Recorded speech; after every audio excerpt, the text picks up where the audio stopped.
يا راغبا في كل علم نافع. ينمو العلم ويتقدم بتقنياته ومجالاته، ومعه نطور أدواتنا في تقديم العلم الشرعي. أكاديمية زاد أكاديمية ينبوعها صاف ليروي غلة الظمآن. هذه عقيدتنا الصحيحة فطرة تنفي الشكوك بواضح البرهان. بشرى لنا زاد أكاديمية للعلم كالأزهار في البستان.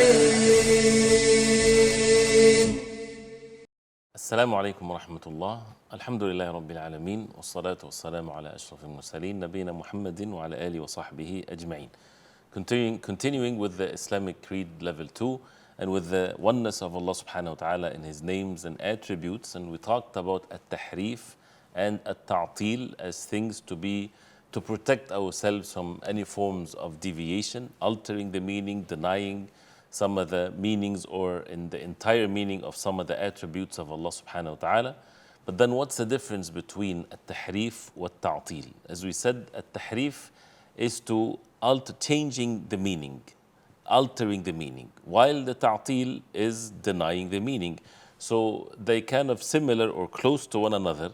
And really what at-tahrif is that when the correct meaning is being denied, is being altered, the correct meaning that is according to the text, according to the wahi, to the Quran and the Sunnah of the Prophet ﷺ, and oftentimes they would replace it by another meaning that is not correct. But when it comes to the ta'til, is when they deny the correct meaning, but without exchanging it or replacing it by another meaning, even if it's not correct. Just saying, no, this is not what it is. So this is a slight difference between at-tahrif and at-ta'til. And we'll talk about some brief history of how that happened and these major deviant sects that fell into this trap of changing and altering and denying some of the names and attributes of Allah subhanahu wa ta'ala. The third thing that we talked about, without tahrif, without ta'til, without takyif. Takyif from kayf. Kayf means how. So without asking about how these attributes of Allah subhanahu wa ta'ala are, what's the essence of it. And we have to be careful, because when it comes to the meanings, we know the meanings of it. Al-Quran is revealed in the Arabic language very clear. Qur'anan Arabiyan, so we understand the language very well. So the names and attributes of Allah subhanahu wa ta'ala have meanings to them, yes, and we believe in the meanings of them.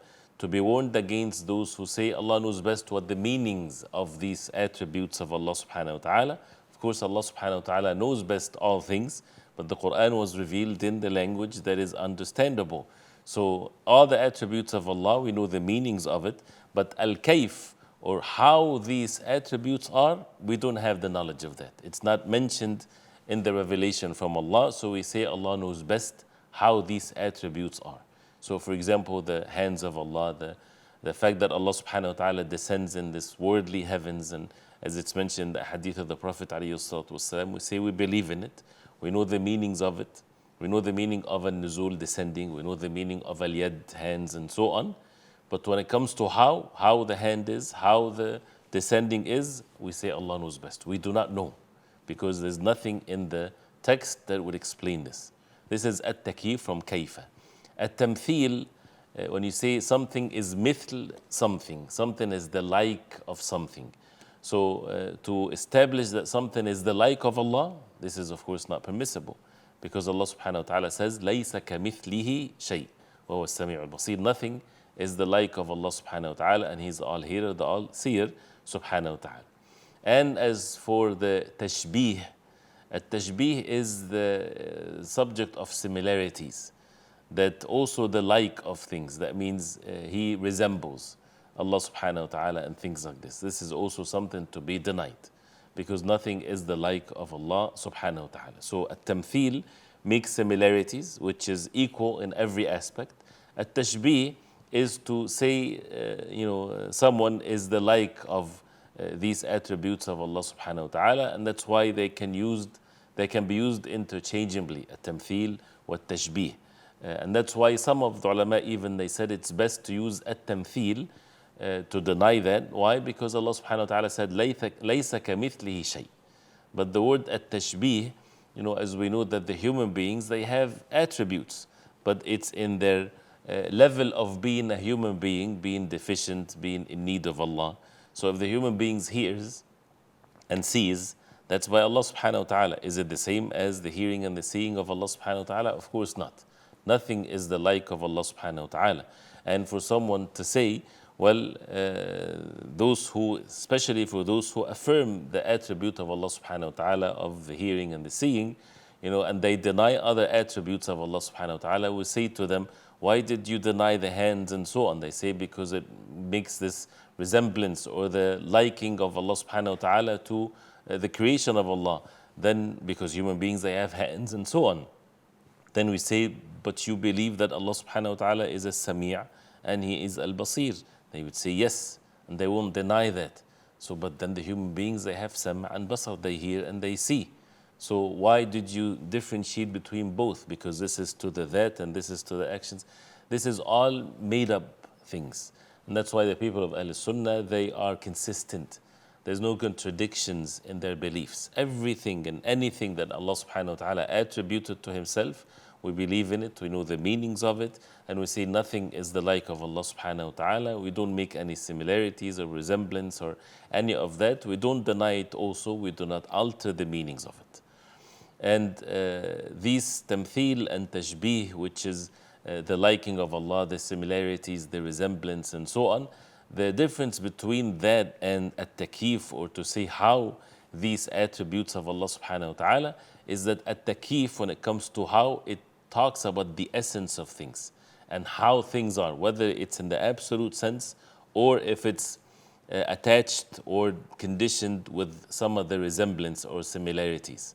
So this is basically when people make tashbih, similarities, resemblance, liking, they are talking about the kayfiyya. They're talking about how these attributes are of Allah subhanahu wa ta'ala by describing it in the light of something else.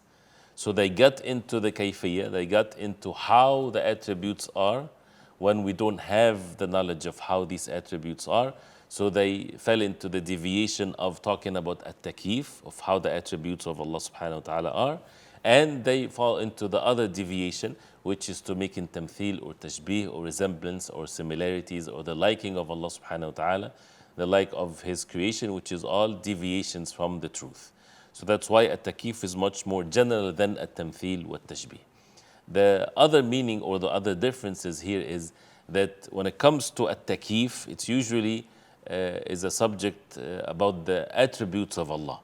And this is where people would talk about the attributes of Allah and they would say things of how things are. And of course, Ahl-Sunnah, they say no takif, we do not say anything because we don't know because it's not mentioned in the revelation from Allah subhanahu wa ta'ala. And as for the tamthil or tashbih, the similarities and the liking and so on, then it's more than just the attribute, but it's in the attributes and the attributes of Allah subhanahu wa ta'ala with His actions, with His being, with the amount of it, with the quantity of it, all of this. So that's why this is something that also to be considered. And when it comes to the similarities or drawing resemblance between the attributes of Allah subhanahu wa ta'ala and the attributes of the human beings or the creation of Allah, either they would make the tashbih of the makhluk, of the creation of Allah, to attribute to the creation of Allah some of the attributes of Allah, like those who would give divinity to the creation of Allah. And the other type is when people would attribute something to Allah subhanahu wa ta'ala that resembles or similar to the attributes of the human beings. That means they attribute deficiency to Allah. And the first one, they attribute divinity to the creation of Allah. So all of that, we have to make sure that who are we to add something, to say something that Allah subhanahu wa ta'ala did not reveal to the Prophet alayhi salatu wasalam. So therefore, when we look, for example, those who attributed some divinity, some of the attributes of Allah to the makhluk, which is exclusive to Allah subhanahu wa ta'ala, like those who would make shirk and associate partners with Allah with regards to the rububiyyah of Allah, that He's the Lord of the alameen. When someone creates or believes that Allah has there's another creator with Allah subhanahu wa ta'ala, or those who worship idols, like the second type of it, and they would say that it has any rights when it comes to the worship of Allah subhanahu wa ta'ala, or those would have extreme way of praising the Prophet alayhi salatu wasalam, like they would praise the Prophet alayhi salatu wasalam, praising the Prophet alayhi salatu wasalam in a way that is not in the Quran and in the Sunnah of the Prophet alayhi salatu wasalam, giving him as if they would do that as a divinity to him, when they claim that he has the knowledge of what's in the Lawh al-Mahfuz, in the sacred tablet, and he knows the future in the absolute sense, and things like this.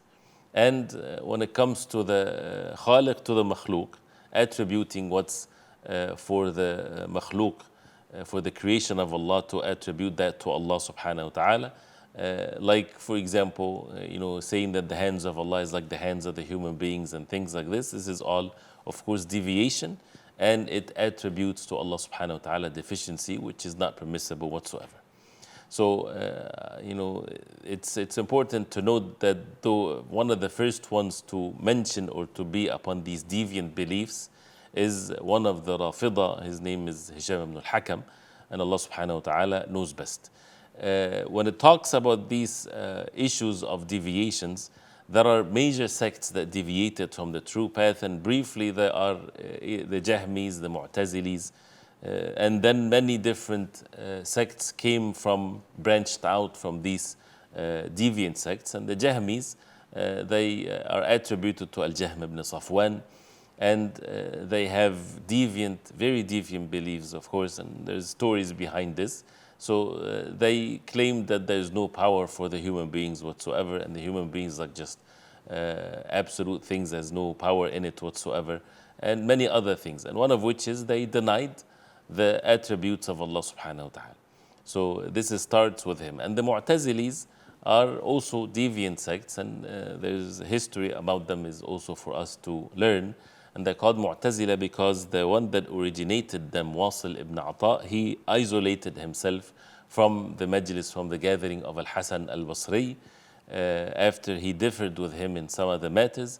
So he was kicked out of this gathering of knowledge. So he initiated these deviant beliefs, and one of the very obvious things in their deviation is that they put forward their own reason before the text, before the wahy from Allah subhanahu wa ta'ala. If they like what is being said, if it makes sense to them, meaning sense to their deficient way of understanding, then they would take it. If it's not, they would reject it. So of course this is deviation, not having this submission to the deen of Allah subhanahu wa ta'ala and to the wahy from Allah subhanahu wa ta'ala. And they basically had usul or principles, it's all deviant ones, when it comes to matters of tawheed, denying the attributes of Allah subhanahu wa ta'ala, saying that the Quran is a creation of Allah, not the speech of Allah. They deny some of the actions of Allah subhanahu wa ta'ala when it comes to the qadr of Allah, saying that the human beings, they create their own actions.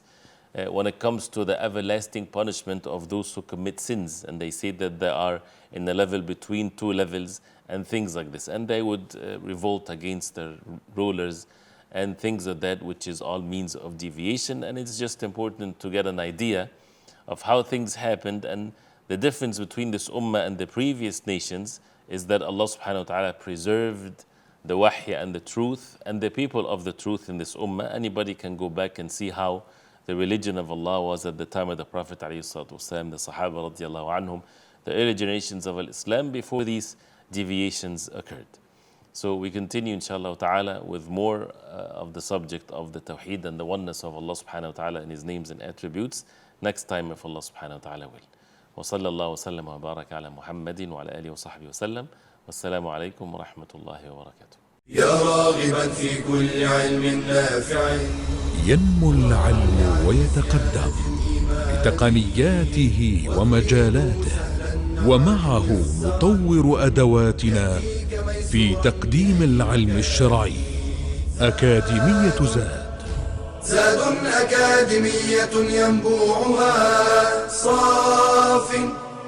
صاف ليروي غلة الظمآن. هذه عقيدتنا الصحيحة فطرة تنفي الشكوك بواضح البرهان. بشرى لنا زاد أكاديمية للعلم كالأزهار في البستان.